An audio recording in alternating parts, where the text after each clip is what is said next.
Hey, Brian, welcome to the podcast. Hey, thanks, Dave. Good to be here. So, where on planet Earth are you calling in from today? It's hard to tell by looking at your background. Outer space. So, I am in the sunny South Florida, sunny, Okay, breezy South Florida. okay. Now, are you a native of Florida? I am not a native of Florida. I spent 50 years of my life in the upper Midwest in Wisconsin, and Okay, made the move to the Sun Belt. okay. Now, were you educated in the Midwest then too? I'm a proud alum of the University of Wisconsin, both for an undergraduate degree in accounting and also my JD from the law school. Okay. And I take it, and I've known you a while, so I think that's been several decades ago that your career was started. Is that about right? Several would be a good approximation. Yes, I've been at this for 38 years. I know it doesn't look like it, right? But Okay. And how long have you been involved in IC Disc then? Most of that time? 38 years. Oh, Yeah. 38 years in the disc. Wow. Yeah. So how does that, do you have any way to quantify that? Like how many, IC Disc returns you've, signed or reviewed or prepared or, Boy, it's a big number, Dave. It's probably five figures. okay. Probably somewhere north of 10,000 for sure Okay. over that time period. Well, that is why I'm glad that you are one of the founding members of the IC Disc Alliance with me. That when I had a chance to partner up with you and some of your team when we created the IC Disc Alliance, I was really excited because in my book, I pretty much knew all the players in the IC disc space. And once the famous Neil Block retired after 50 years, to me, you were without peer in the IC disc space. So I really enjoyed collaborating with you through the years. Thank you for that, Dave. I hope to be able to follow Neil into that 50 year stratosphere. Yeah, that's big shoes to follow. So so let's just talk a bit about the IC disc. What the heck is it? Why does everyone use that silly acronym? Because what it really stands for is a mouthful. Okay. Charge Domestic International Sales Corporation, and that is what the IC stands for short, right? IC And I don't know if I'll get into what the IC stands for Yeah. and everything, but basically, this is an export incentive that's been in the Internal Revenue Code since 1972 and Okay. in various forms. Okay. Initially, it was an export incentive that just about any company could use that was exporting goods that were manufactured, produced, grown, or extracted in the US. Came under some fire from our trading partners, and in 1984, it was transformed into the IC disc. It started out just as the disc in 1972, or Okay. Domestic International Sales Corporation. And it, like I said, came under scrutiny. Our trading partners said, "Hey, you can't have an exemption from income because you're not, you tax things differently in your country. This flies in the face of the other incentives you give your taxpayers." So they changed it into the IC disc, which made it into, instead of a permanent tax savings, at least on its face, into a temporary savings where, to the extent a taxpayer saved tax and deferred income from tax, they were required to pay an interest charge to the IRS on that deferred tax, hence the IC. Okay. Okay. That rate changes every year. It's based on the 1 year average T-bill rate as of September 30th annually. And at the same time, they instituted something called the Foreign Sales Corporation, which was widely used by thousands of companies. And that came under attack and eventually became the extraterritorial income exclusion, which was immediately attacked and eventually, a couple of years later, just went away. In the meantime, the disc floundered for quite a number of years. In fact, in the year 2000, there were only 787 discs in existence. Wow, it seems like a shockingly small number. Well, the tax laws weren't real conducive to benefiting from the disc. at that time. And then in 2003, the Bush tax cuts brought in the concept of qualified dividend income, and it took the disc off of life support and really put it on, robust territory for pass-through entities, because they could now, to the extent that they could qualify, and we'll get into that, to the extent they could qualify and to the extent that they could benefit, it provided a 20 percentage point rate benefit between ordinary income and qualified dividend income. So it was significant savings. Now that's been whittled away over time, where it's been reduced here and there, various tax law changes, and probably the largest or the next biggest reduction came in 2017 with the Trump tax bill, the Tax Cuts and Jobs Act, which reduced the rate on qualified income, on non-qualified income. So it reduced the rate on S corp income, partnership income, in an individual's tax return to a 29.6% level. And so now the spread between the qualified dividend rate and the ordinary rate just isn't as great as it used to be. It's approaching 6%.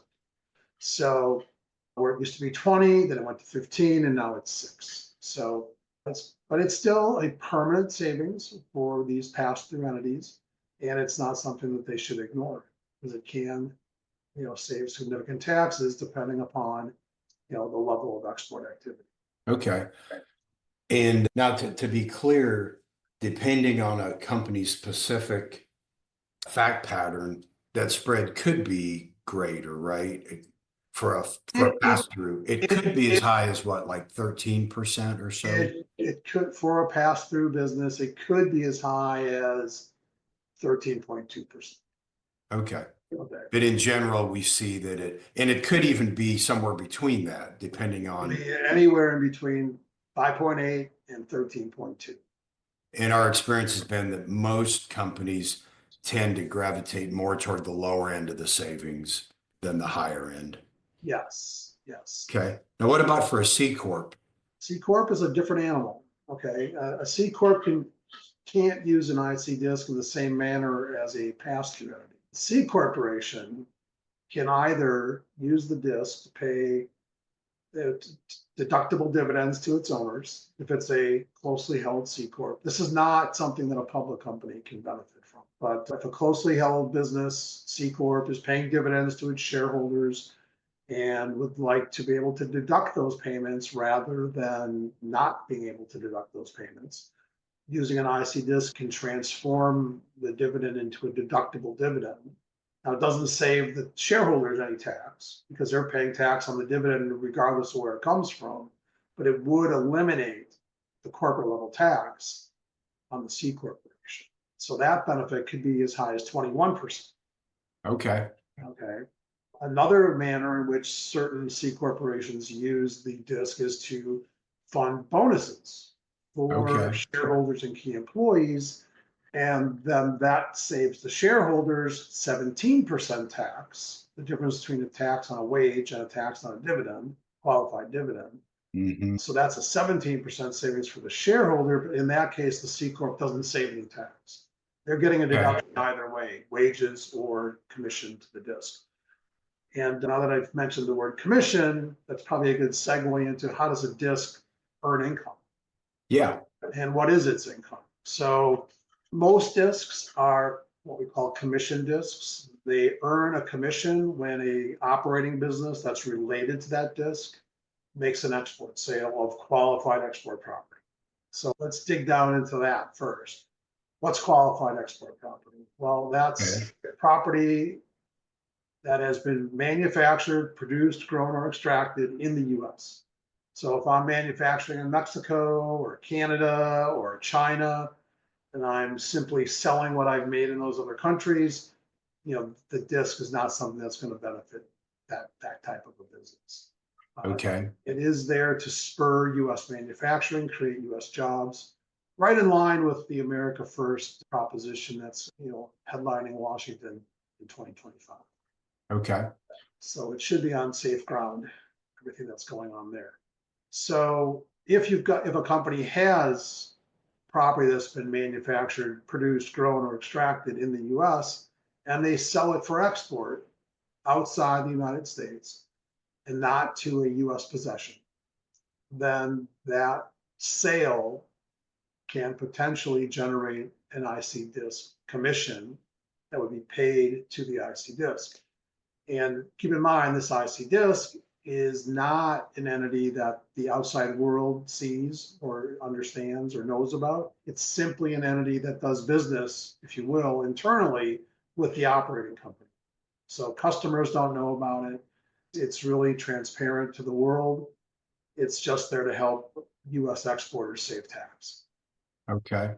Okay. And the logistics of it, like say a company has, just for simple math, let's say they have $10 million of qualified export revenue, and the IC disc commission that's calculated is say 10% of that. Okay. So So, 10% of that would be $1 million. and so walk me through kind of That's correct. And it doesn't, it accrues the deduction, assuming it's not a cash basis taxpayer. It accrues that deduction at the end of the year. The disc accrues the income at the end of the year. And then by statute, the disc does not pay income tax. So now we've gotten a deduction on one side, we have non-taxable income on the other side. And then when the disc pays a dividend to its owners, that becomes a qualified dividend and is taxed at a lower rate. Okay. So then effectively that $1 million gets reclassified from being taxed at ordinary dividend rates to qualified dividend rates. From ordinary income rates to qualified dividend rates, yes. Yep, thank you for that. And where that shows up for a pass-through is going to be on the individual shareholders K1, right? That box up near the top that shows ordinary taxable income would basically go down. Let's say there was one shareholder, that number goes down by $1 million. And then there's a box further down on the K1 for qualified dividend income. And that's where the number's being shifted to, right? Right, assuming the disc is owned by the operating company, which most of the time it is in the pass-through business context, then the ordinary income gets reduced on the K1 and the dividend income will increase on the K1, not necessarily in the same year, but that will be the result, over time. And then that tax savings then will show up on the individual shareholders 1040, right? Because their ordinary income line is $1 million less. The qualified dividend income line is $1 million more. And that's where that arbitrage. They pay less tax if they're getting a distribution from the company to cover their taxes, which is often the case. The company doesn't have to distribute as much cash, therefore increasing the working capital of the business. Okay. No, well, thank you. Thank you for that. Now, what I want to drill down into a little more today is looking at the aerospace industry, specifically what's called the MRO space in aerospace. And do you know what MRO stands for? I believe I do. I believe maintenance, repair, and overhaul. That's my understanding as well. That's a significant area in the aviation space, yes. Okay. And I believe that there's a big conference in Atlanta in April with something like 17,000 expected attendees. Yeah, just a small gathering. A small gathering. For sure. Yes, that's my understanding as well. In fact, I'll be there. So. Yeah, I believe we'll both be there. Yeah, and we'll a both. few of our colleagues. Yeah, so it's a one time a year significant gathering of companies that operate in this MRO space, supporting airlines and other aviation companies. And basically MRO is important because it keeps planes able to fly. Yeah, and we actually have a booth there, 1818 BC. And it makes it sound like it's a date from a long time ago, but yeah, we'll be there. And this will be our first year in attendance or exhibiting. And this has come from, in recent years, I'd say a ramp up in the number of MRO companies who we are helping with their IC disc. Is that right? Yeah, absolutely. In fact, one of the sponsors of the conference was a company I was doing some work with. And I asked them if he thought it would be a good idea for us to attend. And it was a resounding absolutely that he thought that, we could meet a lot of companies that could benefit from this IC disc, similar to his company. Okay. What are the elements of in the MRO space, or the characteristics of the companies that make them a good fit for the IC disc? Because my understanding is it's probably only 1 out of 100 of like all the registered corporations in the US are really a fit for the disc. Yeah, so it takes a specific fact pattern to really benefit. So if a company is in the service side of the business, so let's say they're carpet cleaners or something to that nature, they're not going to be able to benefit from the disc. But let's say it's a repair center, and companies, or not companies, but airlines will ship in parts to the repair center because they've worn out and they need a replacement part so that they can fly this plane. So what happens is maybe the repair center takes their part and repairs it, but they previously repaired another part that's identical, and then they Mhm. to the customer, and that plane gets back in the air right away. So in that scenario, even though it's a different part that's going back out versus what was coming in, that type of activity qualifies as long as what they're doing qualifies as manufacturing and that repair is occurring in the US. Okay. Then that type of a company could definitely benefit. Other companies, I don't want to use this term, but it's kind of like horse trading. Sometimes companies will buy a surplus of parts, knowing that eventually they're going to be used by, Okay.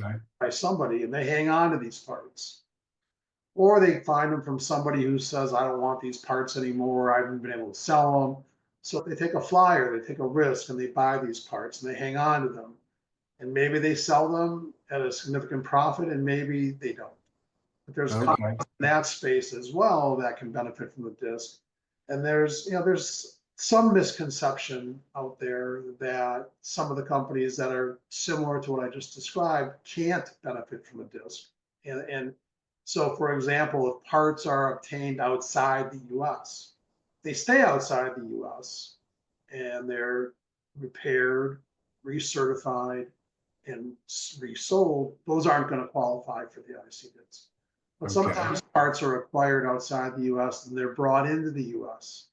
They're repaired, put it back into inventory in the US, and then sold for export. And that activity does qualify for the IC disc. And so it's very important to know where this refurbishment or remanufacturing is taking place. Okay. And yeah, and there's a US content piece to it, right? Like if they buy a part from There China is. and all they do is they just put a little lubricant on it and throw it in a box, that may not qualify, and then they export it. The test is what's the customs value when that part comes into the US. So if it's a burned out hot engine part, for example, Yeah. has no value or very little value, and it comes into the US, its customs value is close to zero, it gets repaired, it's going to easily meet the content test, and it's easily going to be considered manufactured in the US. It's rare, I think, that we'll find that somebody will buy a new part from outside the US just to inventory it here for export. Okay. Yeah, because there's that, it's a 50% US content test, right? Which is It also, is. I think, confusing on the surface if you don't really dive down into the rules, right? I mean, the layperson may find it. How do you know what's 50% US content? Well, the cost of good, I mean, think of it the other way. The foreign content can't be more than 50%. And the foreign Okay. content is the customs value when it was imported. So if Okay. I'm selling something for $100, I imported it for as much as $49.99, that's going to qualify as long as I did something, remanufactured it once it got to the US. More often than not, I think the value of those things coming in, because they're used and worn and damaged parts, that they're going to have a low customs valuation, or there'll be no problem meeting that content test. Okay. Yeah, I can see that. Well, I find, and my listeners tell me they really like kind of case studies, little mini, client case studies on a anonymous basis. Do you have an example or two of some of the types of companies we've worked with, just to give people a flavor of them? And again, being anonymous to what Yeah, company it is, but just a sense of like the size of the company, what yeah. the benefit might have been. The size is sort of across the board, right? So some of them are somewhat on the smaller side. They might have export sales between 5 and 10 million. And then some of them might have export sales of 100. It all depends on the size, right, of their business. And the benefits are kind of all over the map because we don't just do a simple calculation of the benefits. And the reason we don't is because in this industry, what we find is there's a lot of margin variability in the companies Okay. that are exporting, and then a transaction by transaction analysis of the disc commission is what makes the most sense. It allows us to benefit from the margin variability, allows them to benefit from a higher disc commission, and obviously then they're going to save more tax. And in some cases, the commission grows by 10x by using the T by T. Sometimes it's 2 or 3x. Sometimes it's, I've seen, where it would have been zero because there was an overall loss in the company, but we were able to get a significant disc commission with a T by T approach.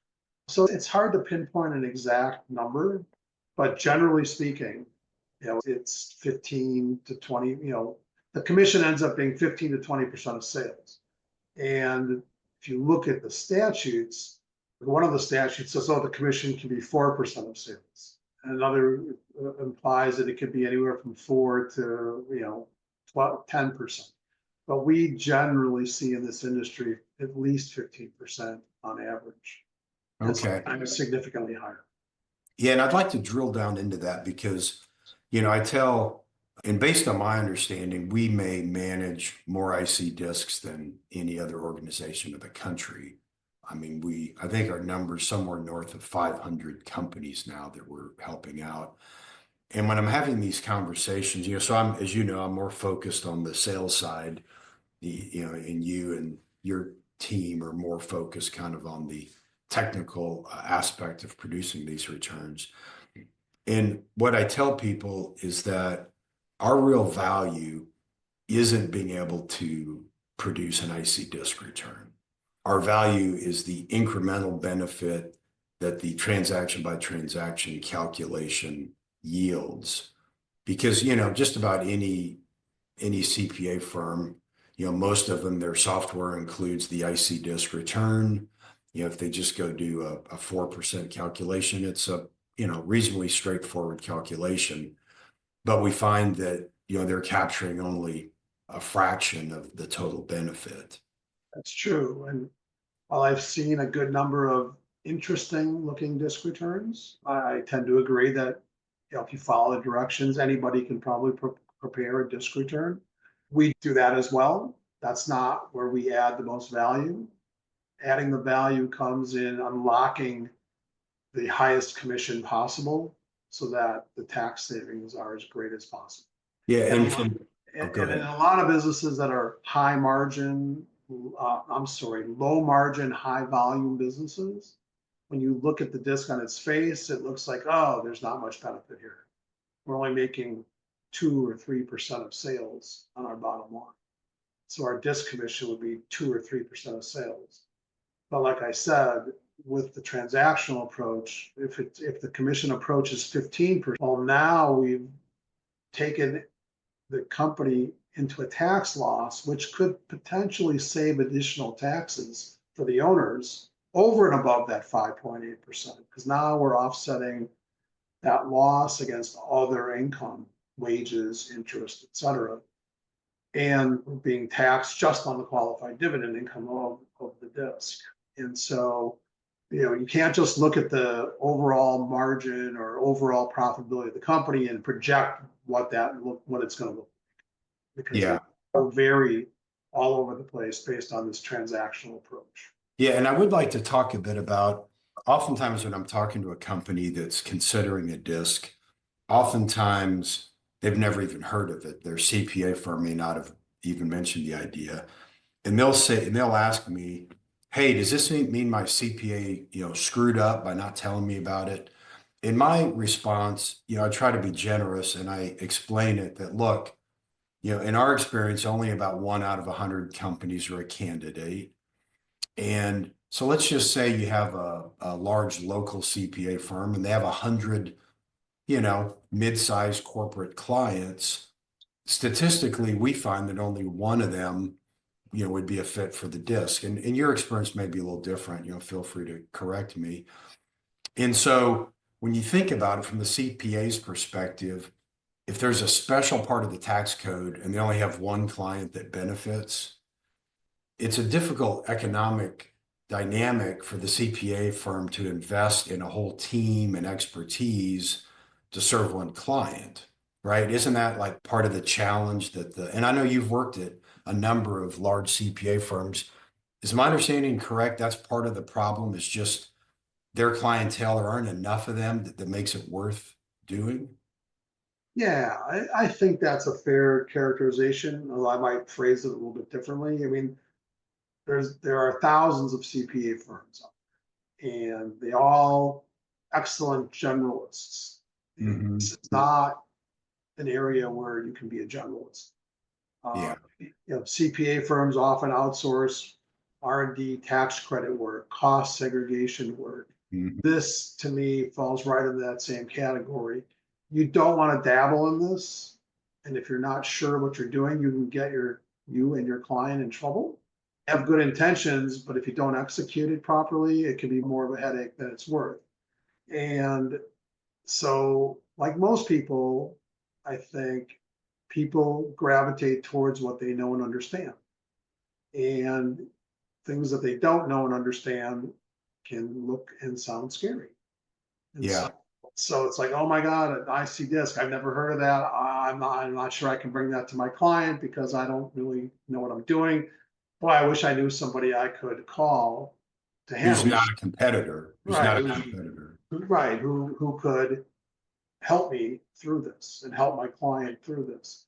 And so that's really one of the reasons why we exist, because as you stated, you don't want it to be a competitor that you call. And so because we are so hyper focused on what we do, and we don't do the things that I'll call the CPA's generalists, that the generalists do, we're an excellent partner because we're not looking to take away anybody's tax return or Yeah. any of the other type of work that the CPA might be doing for that client. We just want to play in our space. Yeah. And Sometimes, oh, I'm sorry. Sometimes, clients or potential clients will say, yeah, but, our CPA firm does, all of our work. It's a one-stop shop thing. And I'm afraid having you do the disc return and then doing the corporate return is just going to be a nightmare for y'all to coordinate your efforts. It just sounds like too much trouble. What would your response be to that? my response is I work with over 500 companies. Generally, we do the disc work for those companies. Other regular mainstream CPA does everything else. We coordinate our work with that CPA, and it's never a problem. We say, look, we're going to need X number of days to turn this around. So please have a draft of the operating company return by a particular date. And then they work towards that date. They give us the return. We get data from the company and we turn the number around so they can finish their tax return. And then we go ahead and finish the disc return. And I would say 99.9% of the time, it works like we're all part of the same thing. Yeah, because really the CPA, they prepare that final draft corporate return. They then pull two numbers from the disc return that goes into the corporate return, and then they're done, basically, right? And they're done. And they can go ahead and finish up their disc return. I mean, their operating company return and their state returns and everything.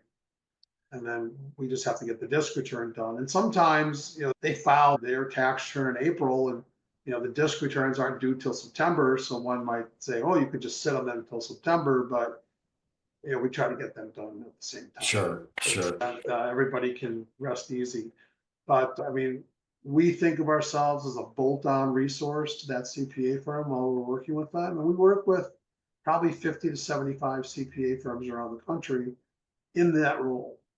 Yeah. So it works well. And I mean, you could talk to any one of them about what it's like to work with us. And I'm sure you'd get a glowing recommendation for how we work with them and for their clients. Yeah. No, I'm with you. So as we're nearing the end here, the other thing that people find interesting, you'd mentioned in 2003 there were 700 IC discs, under 1,000. Yeah, 787. And then according, if my recollection is correct, the most recent IRS stats that updated that were published, I think in 2010. And I believe in 2010, there were like 2,000 discs. Yeah, something like 1926 Okay. to be exact. And that number, I'm sure, has grown dramatically since then. I would guess there's somewhere between 8 and 10,000 discs out there now. Okay. It's likely. Now, yeah, now what's interesting, this is what people find interesting. I believe there's about 50 million business organization, or, business entities in the country. And so let's just assume that's the number, 50 million. I mean, it's tens of millions. I'm certain of that. For some reason, I think it's 50 million. Does that sound reasonable? It does, yeah. So let's say it's 50 million, and on, average, we find around 1 out of 100, maybe 1 out of 200 companies are a fit for the disc. So if we run through the math, 1% of 50 million, I believe, is 500,000, approximate companies that we think would benefit from a disc. Yet most recent stats, there's only 2,000, and maybe it's 4,000, 6,000, even let's say it's 10,000 that exists now. So if you divide 10,000 by 500,000, what is that, like 2%, I think, of the projected eligible comp actually have a disc. Yeah, yeah. And people they always are surprised by that. And I usually tell them, and tell me if your numbers are consistent. I say about 1 out of 100 benefit or could benefit. The ones who could benefit, 90% of them have never heard of the disc, maybe 95%.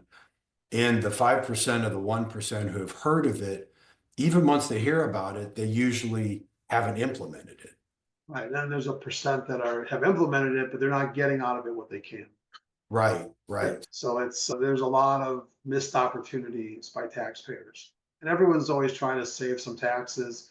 It helps fund, it might help hire another employee. It might help, if the savings are moderate and it's 50, 60, 70,000 of tax savings, that still could pay for an employee to come work at the company.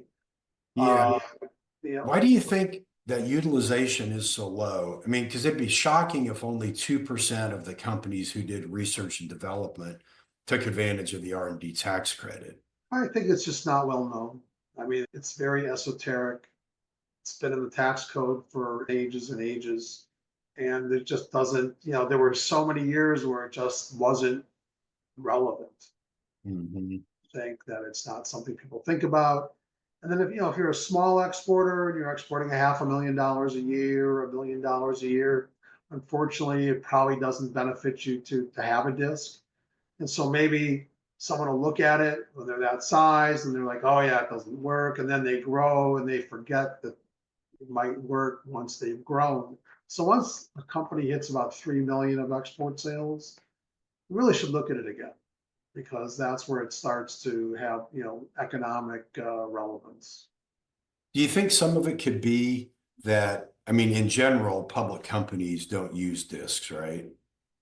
They just simply don't. Yeah. Okay. And so I've found that oftentimes, small to mid-sized privately held companies receive a lot of their sophisticated business knowledge from their Fortune 500 suppliers or clients. They'll hear from them about something. And, like the payroll protection program during COVID, I suspect some of those might have heard about that from, some of their large customers. Maybe that's not a good example. But that could be another reason, right? There's just a dearth of knowledge. The CPAs aren't focused on it because the economics don't make sense. The large, sophisticated public suppliers and clients don't use it, so they don't hear about it from them. Right. It's not really in the news. It just kind of flies below the radar screen, doesn't it? It definitely does. And that's certainly a reason why it's not as utilized as it probably could be. Yeah, and it seems like most of our virtually all of our clients come as a referral from either an existing client or an advisor who we've worked with other clients, like a CPA or attorney or banker. So yeah, it's just even though, the podcast is called the IC Disc Show, I don't get the sense that I'm ever gonna, reach Joe Rogan's audience size. It just seems to kind of, fly below the radar screen. Yeah. And it's, the potential audience is probably a little smaller than Joe's. Probably. Well, so the other thing people tell me they're surprised about the first year of the disc return when they set up a disc is they get everything done and we tell them the disc return's ready. And they say, super, go ahead and e-file it for me like the CPA does the corporate and personal returns. And what is our response when they tell us to go e-file it for them? The response is, unfortunately, the IRS doesn't provide for e-filing of disc returns. And we'll need to send you a paper return, and you're going to need to sign it and file it with the IRS. And the unfortunate thing there is, gosh, I don't know what percent of the time, but it's a growing percentage of the time the IRS loses the return. Right. And then sends a notice saying, hey, we never filed or whatever. And some of these disc returns are quite large. The fact that because when you do the transaction by transaction analysis, there's a lot of paper that gets Yeah. produced and filed. And it's shocking to me that the IRS would lose those, but they do. So it's interesting. I like to say that, not only does the IC disc fly under the radar screen of, most everything, it even in some ways, it's almost like it flies under the radar screen of the IRS itself. Yeah, and they put some things in place with regard to the IC disc in 1984 and have never changed it. For example, if you're in the situation where you have to pay interest on deferred tax, which often occurs. First of all, a lot of times taxpayers don't realize it and they don't do it. Secondly, if they do it, it's so antiquated that the instructions to the form where you calculate the interest, it says, please staple a check to this form and mail it in. I mean, who does that in 2020, right? Nobody. Businesses prefer to do things electronically to avoid checks being stolen, fraudulent activity, so on and so forth. But here the IRS is saying, staple a check to this form and mail it to Kansas City, Missouri. Yeah. And I guess it kind of makes sense that, if there's only a few thousand of these discs in existence, in the same way you can't expect the CPA firms to make it a heavy focus. I suppose even the IRS, there's 100 other tax incentives or 1,000 other tax incentives that are more highly utilized that, they maybe are spending their time on. Yeah, as I like to say, the people at the IRS that understood the disc were working there in the 70s and 80s. Okay, and they're long retired. Yeah. And there's really not a lot of bodies at the IRS that understand the disc. And certainly when you're doing a transaction by transaction study and calculating the commission on each individual transaction, there's nobody there that understands that. Nobody. Well, and it's kind of the same thing outside the IRS, right? I mean, I have this joke that nobody makes partner at a big four firm being the IC disc expert. Well, that's true. So it even, Especially nowadays.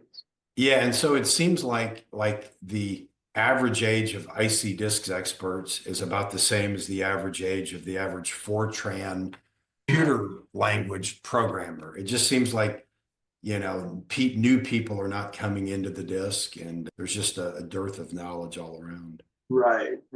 And I myself learned COBOL, which is a choice between Fortran and COBOL when I was in business school, both equally non-usable. Well, part of that, is it part of that because let's see, the disc came on in 1972. It seems like since 1973, people have been talking about the IC disc going away.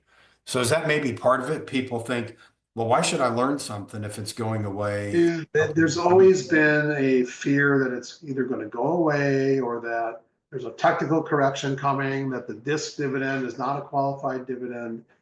But the bottom line is politically, I just don't see that happening. It stands for too many things that are positive for the US.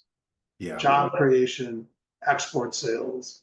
It's, U.S. companies being more competitive in the global market. yeah, so it doesn't really lend itself to being repealed. What can be repealed are some of the tax rates. Some of the tax rates can change, and that can change the benefits of the disc. But the concept of the disc itself and what it stands for really is very consistent with our country.